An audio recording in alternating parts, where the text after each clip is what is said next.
everyone, and thank you very much for joining with us today.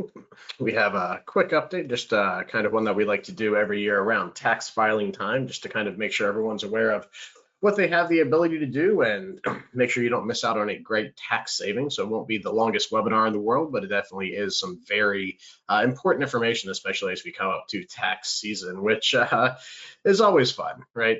But we're here to help and make sure you have the information you need to make sure you are saving as much as you can on taxes, especially if you want to do something with self-direction. We're your place for it. So with that said, if you have any questions, make sure you type those into the chat box, as all of your audio has been muted. And if you do have any questions, again, I will address those as they come up, but everything should be running there. Got the screen share, audio going. All right, let's get started. A little bit about myself. My name is Alex Perny. I've been with Advanta IRA since 2012.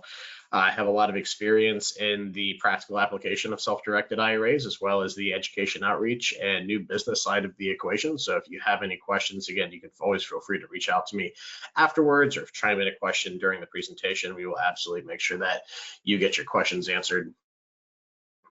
A quick disclaimer, since we are talking about tax season, it's understanding that we do not provide tax or legal advice. Advanta IRA and our employees do not provide investment advice, nor do we endorse or promote any investment products.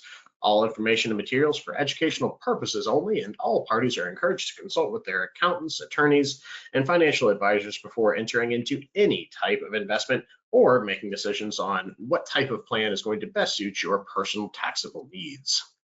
Few key takeaway points that we have today: the extended deadlines for many of us in the Southeast. We'll cover the states that those go into and what the deadline actually is, and also making sure that you do check, because some of it is county by county.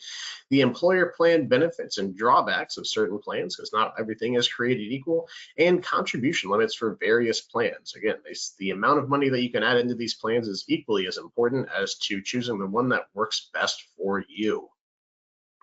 Now, if you are a real estate professional, this is a great way to utilize retirement plans. You can capitalize on your own expertise. You can have mutual marketing, especially when it comes to being able to utilize your retirement funds.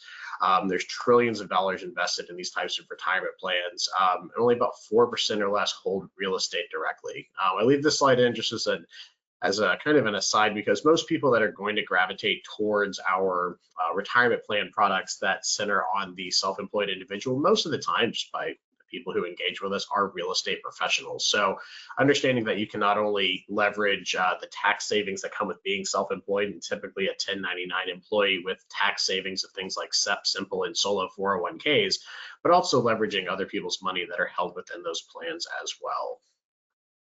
A little bit about Advanta IRA. We have over 20 years of industry experience. We've been in business since 2002, and we've only been focused on the self-directed alternative asset space. We have over $3 billion worth of client assets under administration, something that we're very proud of, and goes to show just how well adopted this type of investing is. And it's nothing new either. You've been able to self-direct and do alternative assets since 1975. So IRAs turned 50 this year, right? It's kind of a wild concept to think. And you've been able to do these kind of investments and really kind of steer your own ship, if you will. When it comes to these, you just need to have a custodian that is willing and able to help you with those specific types of investments. And we also offer dedicated account management here at Advanta.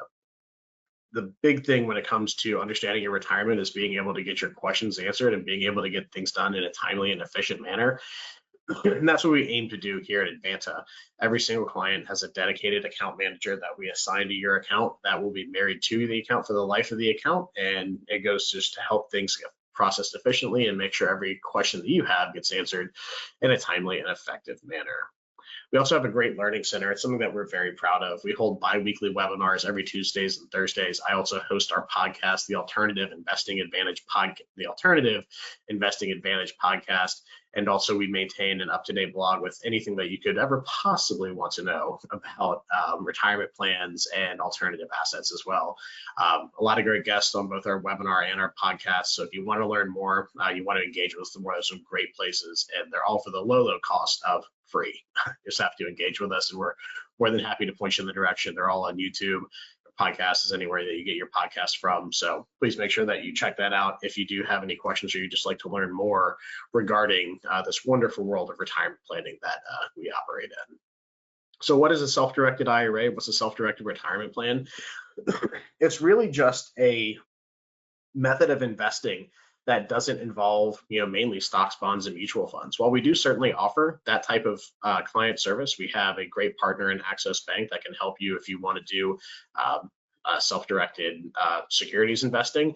Really what it refers to is investing in alternative assets, things like real estate, mortgage notes, private placements, precious metals, all sorts of different and interesting alternatives are really what we kind of focus on in the context of helping clients really meet their goals in a more non-traditional fashion.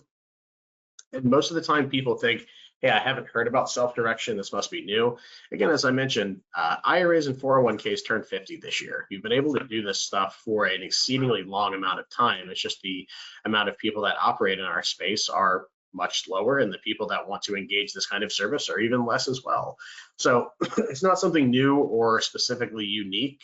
It's been around for many generations of lawmakers. It's been very well enshrined, and it is definitely here to stay. So if you do have any questions to that effect, I hope it does kind of maybe assuage some of your concerns on that front. And why do people choose to self-direct? Again, it's a new source of capital. There's roughly $37 trillion worth of retirement plan assets in the United States. That's the number 37 with 12 zeros and 4 commas behind it. It's a lot of money in retirement plans, and the ability to utilize that in some fashion that is not just strictly adhering to the stock market is, again, something that just a lot of people don't necessarily realize, and especially true now, stock market fatigue. It is, I think most people are getting pretty fatigued with the ups and downs of the stock market. I know last year was a pretty great year for everyone. You didn't really have to do much to make quite a bit of money just investing alongside what the S&P was doing. But right now we're starting to see quite a bit of flux in the markets, and that can get very tiring very quickly. And the nice thing about alternatives, in general, is that they can offer a degree of insulation from wild market swings. While no investment is without risk, and price points vary depending on your strategy, it can be very well affected by certain things. There is a good case study for looking at true alternatives and true diversity with non-correlated assets and non-correlated markets, which is something that you can certainly achieve with self-direction. And then finally, tax benefits. It's what's kind of the core of what we're going to focus on today, is just how much tax savings you can get depending on whether or not you want to front load your tax savings with deductions, or whether you want to back end it with paying your taxes now and then paying no taxes on your return later. There's a very wide breadth of options for you out there, and it's not one size fits all. And even some plans like the solo 401k offer the ability to blend your pre and post tax investments into one vehicle, so you can really make it customizable for each and every year. And especially if you're a business owner, being able to really tailor the years that you claim more tax deductions, or the years that you're okay with claiming more taxable income, is an incredibly powerful tool that I oftentimes try to make sure I hammer home that people don't forget, is that there are options out there for you to, again, change your strategy from year to year. And it's very important to keep in mind. So I'm going to briefly cover just kind of some of the assets that these kind of plans can hold, because it's all well and good to know what can go into a self-directed IRA as far as the capital you can contribute, but understanding kind of what the next play is also equally important. But again, not necessarily something we're going to drive very far down the road with today.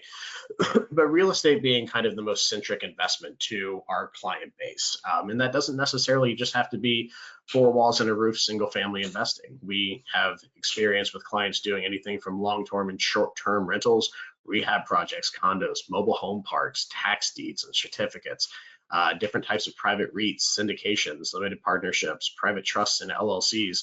Oh my, the list goes on. But the illustrative point that I'm trying to make is that it's not just one type of investment that is going to be offered. If you can realistically put something together, so long as it's an arm's length transaction, it can work within one of these retirement plans, which is a huge benefit to you as the investor, that you're not just kind of placed within a box that you say, hey, here's your parameters and you can only invest in things that fit in this mold, with very few exceptions, you can make almost any deal work within one of these types of retirement plans. And again, for real estate, it's not just the tangible asset. You can be on the paper side of the equation as well.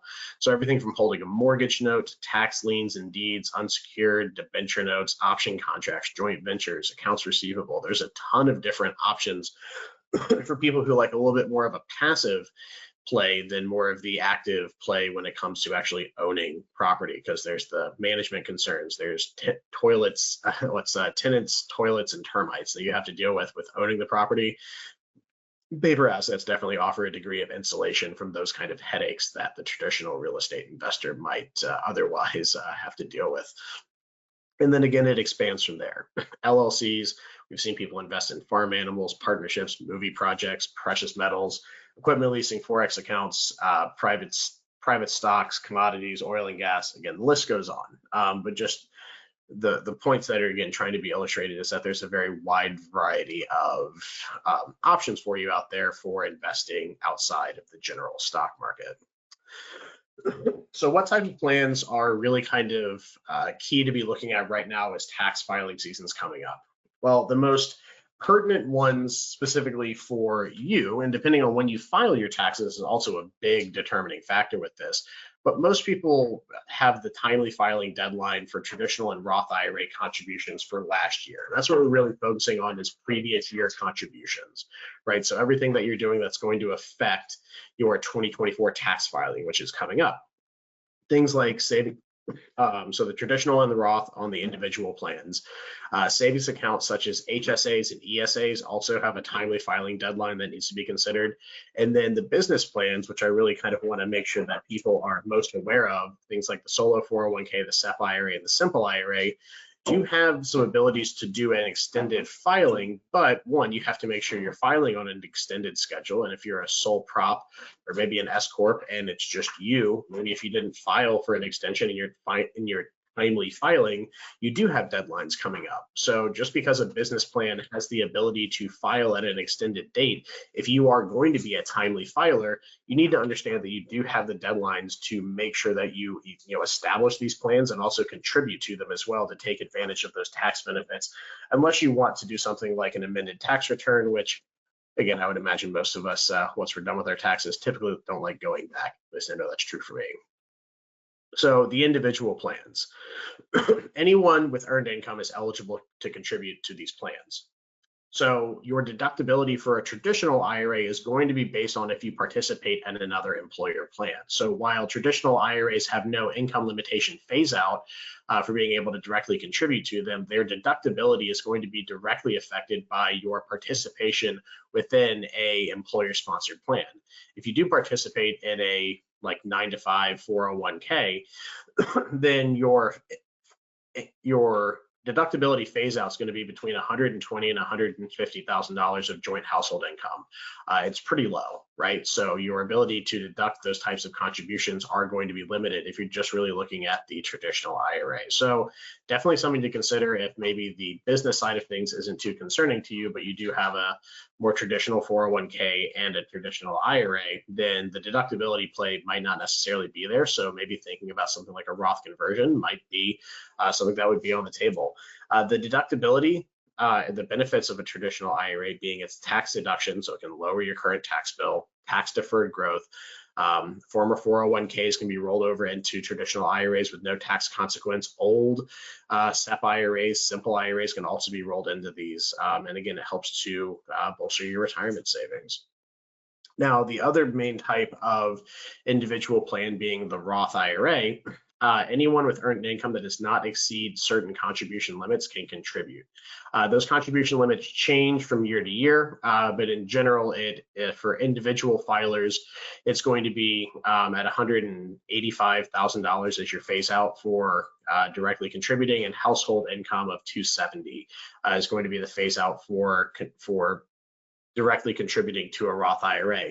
Now, that doesn't mean you can't have a Roth IRA. You can do things like a backdoor Roth conversion, where you first contribute to a traditional IRA and then convert it into a Roth IRA.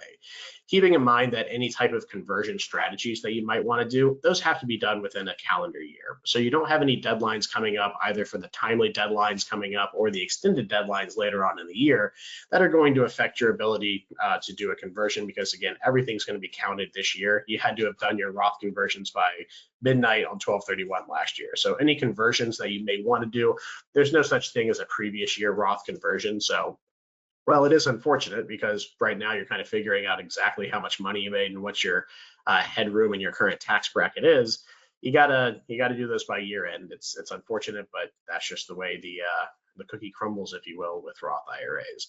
Some of the benefits is that you have tax-free earnings. So you get a tax deduction on the traditional IRA, and then you pay taxes on the way out, just in the amount that you withdraw. The difference between that and the Roth IRA, or Roth investing in general, because there are Roth SEP IRAs and there is a Roth 401k, is that you front load your taxes. So you pay the taxes now, you contribute after tax dollars, and then everything you distribute in retirement, once you're 59 and a half and the account's been open for at least 5 years, you get to distribute tax-free. There's also no mandatory required minimum distributions. So again, very, very powerful tool. And especially for those of you that maybe are a little bit leery about the lockups of not being able to distribute from a retirement plan without paying a 10% penalty before 59 and a half, Roth IRAs have an added benefit of basis being distributed tax and penalty free. So at any point with a Roth account, you can distribute tax and penalty free anything that you've contributed. You just have to be cognizant of your net earnings attributable to those Roth contributions, because those earnings have to remain in the account for at least 5 years, and you have to be 59 and a half. And any conversions that you do are going to have a separate aging scale as well. And you can always convert traditional pre-tax dollars to a Roth IRA. There's no income limitation phase out. You can convert pre-tax SEP dollars into a SEP Roth, which is a cool new one that I'm really excited about. And you can also do intra-plan conversions of solo 401k funds from a pre-tax to an after-tax basis as well. And simple IRAs also get that provision additionally. Again, we just kind of covered everything that's on this slide. But again, it's important to understand that it is only within the tax given year. You might have a lower tax situation in a given year that would kind of push you to the direction of wanting to do a conversion, but you have to do that within that calendar year. So if you did find out that you had some additional headroom this year, unfortunately, you're past that deadline. But if you do have to make a non-deductible traditional IRA contribution this year, maybe it's something to consider that you want to do a conversion of those funds. There's definitely some additional considerations for doing that in the traditional side, in that you have to track your non-deductible basis within that plan using IRS Form 8606, which again, I'm getting a little bit off on a tangent there, but suffice it to say, if you do want to do a conversion and you don't have deductibility and you don't have traditional IRA, your traditional IRA contributions are non-deductible, it would be definitely something to consider maybe doing this year. So that way you can just peg everything to a completely tax-free growth vessel like a Roth IRA. So now, the employer-based plans. There's two different camps with these, right? You have your SEP and simple IRAs, which again are IRA-based, which have a numerous amount of benefits, but again, looking at it comparatively, the benefits dollar for dollar, if you qualify for a solo 401k, are just going to be more powerful, just on a purely monetary basis. Again, that's not tax advice. That's just looking at the same amount of money earned versus how much one can contribute to that particular plan is, just going to be greater. So again, just definitely something to consider when looking at that. So who are SEP and simple IRAs for? Sole proprietors, independent contractors, self-employed individuals, partnerships, corporations, or S corporations. They have offered tax-deferred growth, and now they offer tax-exempt growth because you have the ability to have Roth, SEP, and simple IRAs. They have significantly higher contribution limits than traditional IRAs, and I say traditional just referring to the Roth and traditional, the individual IRAs. Solo 401ks do offer the largest potential for contributions for businesses without employees. It doesn't have discrimination testing, and also, Roth solo 401ks, which I should probably delete that line, considering that SEP and simple IRAs are also now able to be done in a Roth capacity as well.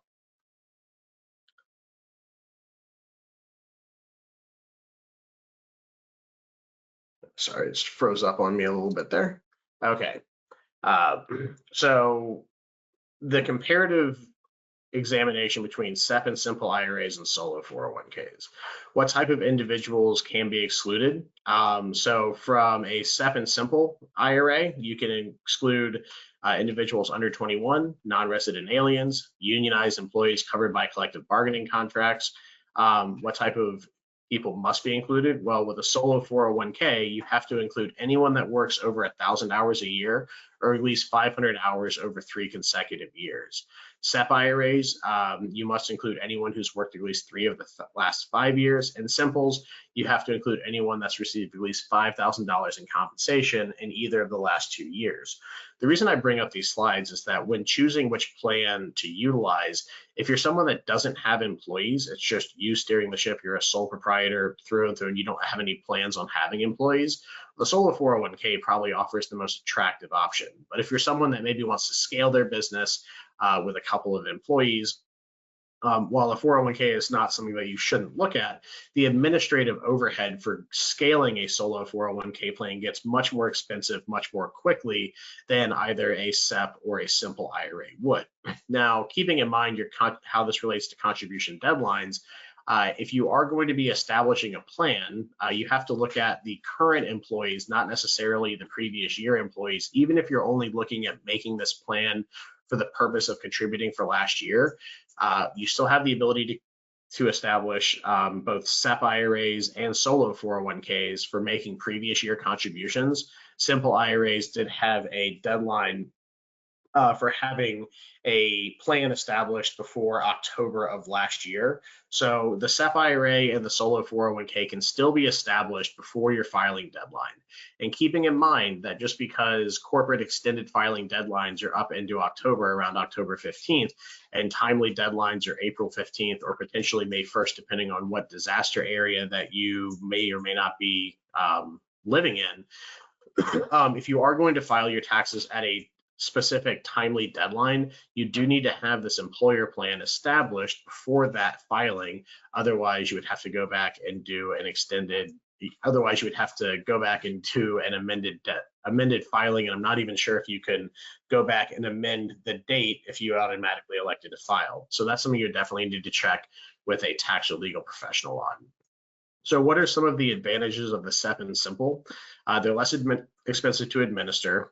Contributions are made to IRAs. You don't have a fiduciary liability. Individual employees choose their own IRA custodian. You have flexible contribution and distribution features. And employee contributions are only to employees with more than 2 years of service with a simple and 3 years of service with a SEP. Keeping in mind that when you're making a plan choice, it is currently what you have. And you need to have a little bit of foresight. What's like, hey, if I'm going to have employees that are going to join within the latter part of this year, and they are going to qualify either with an hourly benchmark, or if they're going to reach a certain term of service benchmark, then that's definitely something you should consider when choosing a plan, especially if you're just trying to save money on last year's taxes. Those all have to be considered, because trying to unwind and figure out the penalties and corrective cure for doing something incorrect with one of these plans is arduous, to say the least. So some of the solo 401k benefits are going to be higher funding limits. Dollar for dollar, same amount of money earned, you have a significantly higher funding limit with a solo 401k than you do with either a SEP or a simple IRA. And we'll get into those limits here in the next slide or two. You can defer a larger amount of your earned income. You have complete funding flexibility. There's rollover opportunities from traditional IRAs, SEP IRAs, and simple IRAs into a solo 401k. You can also access tax-free loans, which is something that no other plan has. The only plan you can borrow from is a solo 401k. Yes, you can take a distribution from a pre-tax from a retirement plan, such as an IRA, traditional IRA, SEP IRA, simple IRA, but it has to be rolled over within 60 days. It's not a loan. It's just simply a corrective caveat that the IRS offers to say, hey, if you took money out and you didn't need it, you have a cure for that. You can roll it back in with no tax, no penalties. We're all good. So something to definitely consider is the access to tax-free loans, flexible distribution options, very cost-effective administration, and the ability to complete checkbook control without any type of ancillary entity like you might need with another type of plan such as SEP and simple IRAs. So contribution limits.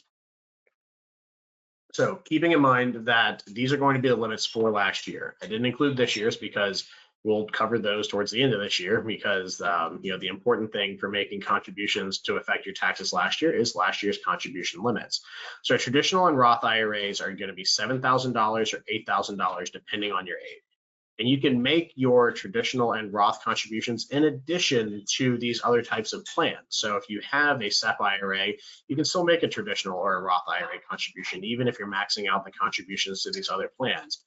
Keeping in mind your deductibility might be phased out depending on what type of plan you're choosing, but understanding that none of these plans are going, if you're participating in one or multiple, are going to preclude you from maximizing contributions to another, with the exception of having multiple employer plans. So really the key is having one employer plan. So having one SEP, one simple, or one 401k, and then maybe in addition, having a Roth or traditional IRA, and then also you could have an HSA as well. Me personally, I participate in Advanta's 401k. I have a traditional and Roth IRA, also have an HSA. And again, my ability to contribute to those is not limited per se, but I do have deductibility concerns for, let's say my traditional IRA, right? So checking with your tax advisor to see, hey, if I choose one plan, is it going to limit me on a net total of how much I can deduct from my taxes if deductibility is a concern to you, is very, very important. So traditional and Roth IRAs, $7 or $8 grand, depending on your age. SEP IRAs, the lesser of up to $69,000 or 25% of your comp, right? So let's say your total comp that you had for a given year was $100,000. That means you can contribute $25,000 to that plan. And then really a SEP IRA is a component of an IRA. So in reality, I always like to tell people, calculate your contribution into that as well. So again, so you have $25,000 plus an additional 7 or 8, so you get up to $32,000 or $33,000 worth of contributions into that plan in a given year, based on your amount of compensation and age. So it could be 32 or 33, making $100,000. Simple IRAs, you get $16,000 of compensation deferral. So simple IRAs and solo 401ks are kind of analogous in how you contribute to them, but the contribution limits are significantly higher for 401ks. So with a simple IRA, you have the ability to contribute $16,000 of your, so you get paid 32 grand, you can contribute $16,000 of that compensation, deductible or non-deductible, considering now you can have a Roth simple IRA. If you're over 50, you get an additional $3,500 of compensation deferral on the front end. And then you get an additional 3% employer match or a match of 2% of employee comp. So whatever that works out to is what your total contribution is going to be to a simple IRA. Now, the solo 401k is really going to kind of be the one that gets me the most excited, right? So for a direct comparative analysis, I think most people look at between a SEP and a solo 401k. Solo 401ks, for that same example where we had either $32,000 or $33,000 of contributions going into a SEP IRA, with a solo 401k, again, assuming the same $100,000 is going to be contributed. If you're under 50, you can contribute 23 grand directly out of that comp into the plan. Then you can contribute up to 25% of your net earnings to the plan, not to exceed a total plan contribution limit. So let's say you had $23,000, right, that you just added into the plan. Then you get to add in another $25,000 based on the total comp, for a total of $48,000 if you're under the age of 50. If you're over the age of 50, you get an additional 75 plugged in there as well. So you get almost $55,500 of total plan contribution limits for just making $100,000. So the delta between 33 and 55.5, I think everyone can appreciate when it comes to the exact same amount of money earned, but the additional amount of contribution limits that are offered by a solo 401k is extremely powerful. So definitely something to consider. And again, it's not just because you can add more money into one versus the other doesn't necessarily mean that it's better for everyone. Again, I think more people, typically gravitate to the solo 401k because of that, but all of your individual situations may vary. There is additional concerns with scaling your business with a solo 401k, where you don't really have that with a SEP IRA. SEP IRAs are going to be more simple to administer than a solo 401k. But again, if you're willing to take the additional slight overhead of that type of administration of the plan, then that's definitely something to consider as a benefit. You also have ESAs, $2,000 per year per child, and then HSAs. We got a pretty good bump from 23 to 24 in the contribution limits, being $4,150 for individual plans, and then $8,300 for family plans, plus $1,000 catch up for ages 55 plus. So $5,150 and $9,300 if you're over 55. Now, keeping in mind, the real important thing with this is that the tax filing deadline for all of these is potentially different. But if you file timely, then it's going to be April 15th or potentially May 1st or another augmented one, depending on if you've been in one of the many disaster areas or specific disaster relief areas in the United States. So if you're going to go ahead and file timely, then you need to get this stuff figured out pretty soon. Again, we can do stuff right up until the filing date. I encourage people maybe not wait till the 15th or the 1st, depending on where you're at to do this stuff. But again, if you're going to be doing that on a timely deadline, just keep that in mind. You still have time. It's not too late to do any of this. We are here to help and work you through those problems that you might have. Or sorry, I said problems, the plans that you might want to establish. So there are some dedicated extended filing deadlines.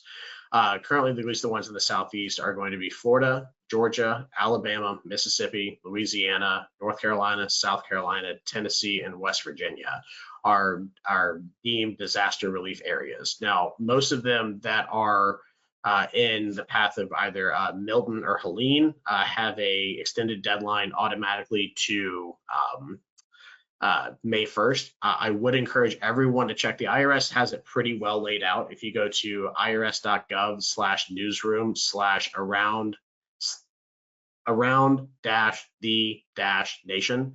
So irs.gov/newsroom/around-the-nation.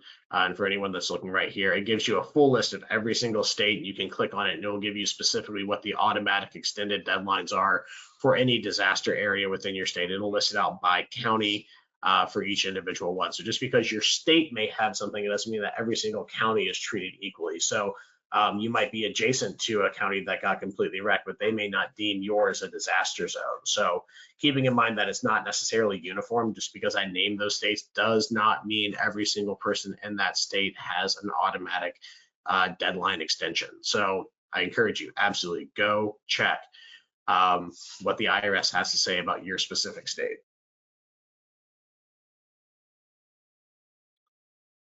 Okay, so a quick question, because we are basically at the end. So a question asks, what does the nonprofit organization fall to? So that's a good question. Nonprofit organizations typically are going to utilize a plan called a 403B. It's not one that we offer here at Advanta. As far as I'm aware, that they cannot be self-directed. It's definitely something we've looked into, but the different administration overhead for those plans isn't necessarily something that lends itself too well to self-direction. 403Bs can certainly be rolled over into IRAs, typically a traditional IRA.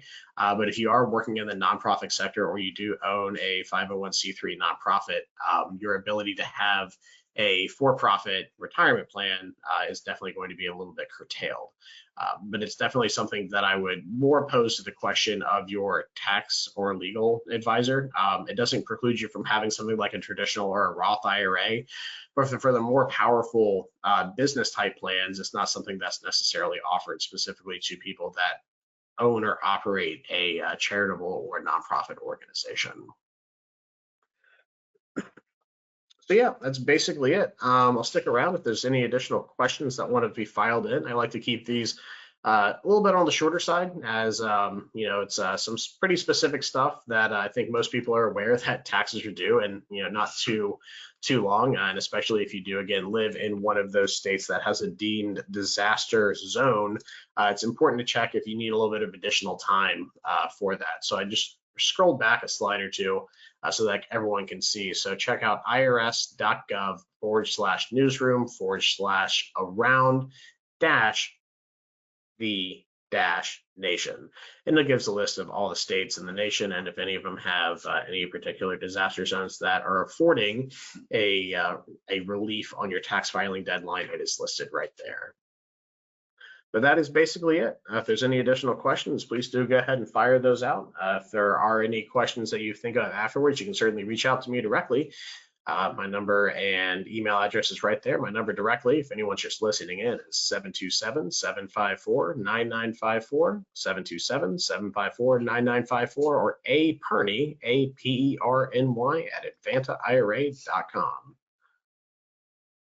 I see someone raise their hand. Just go ahead and type the question in. I do mute everyone on the call, so if you do have a question, please type that into the chat box. Yeah, if you'd like a copy of the slides, go ahead and email them to me. I did forget to attach them as a handout, but just shoot me an email and I can get you the slides later on this afternoon. What is a backdoor Roth? Backdoor Roth basically indicates that you contribute to a pre-tax retirement plan, such as a traditional IRA, and then convert those funds into a Roth IRA, because you otherwise are ineligible to contribute to a Roth IRA due to income limitations. So that's why they call it a backdoor. Basically, you can't do it going directly in the front, so you contribute to a traditional and then convert it to a Roth. But keeping in mind that there are some additional tax reporting requirements that you need to do for converting non-deductible IRA basis. Gets a little complex, but it's not too terribly garrulous. What are the rules about running flips in your solo 401k? That is a tough question to answer because there's a lot of context that's needed. I mean, basically, you can flip properties in your 401k, not a problem. There's no particular issue, but the thing that people like to stay away from is doing anything that can be deemed as an active trader business within a retirement plan, because there can be some specific taxes due for that. But what is an active trader business? Well, the problem is it's not well defined. The analogy I like to use is buying a convenience store in a retirement plan. That's an active trader business. That's a 9 to 5 or a 24-hour operation that sells trinkets, gasoline, and bubblegum. That's an active trader business. Buying or selling 3 or 4 houses in a given year, I don't see that being an issue at all. Buying and selling 50 houses within a year, yeah, you could definitely make the argument. So yeah, it's just a matter of what deems an active trader business. And there's a ton of ancillary context there as well. So again, it's just what is running a business? How many houses does it take to be deemed to be running a business? They don't give us clear instruction on that. The IRS doesn't get that fine-tuned with their legislation, unfortunately, which I guess is a good and a bad thing, depending on how you look at it. But anyways, thanks for the questions, everyone. I hope everyone has a great rest of your day. Good luck with your tax filings. And if you have any questions on what we covered today, feel free to reach out to me. With that said, have a great day.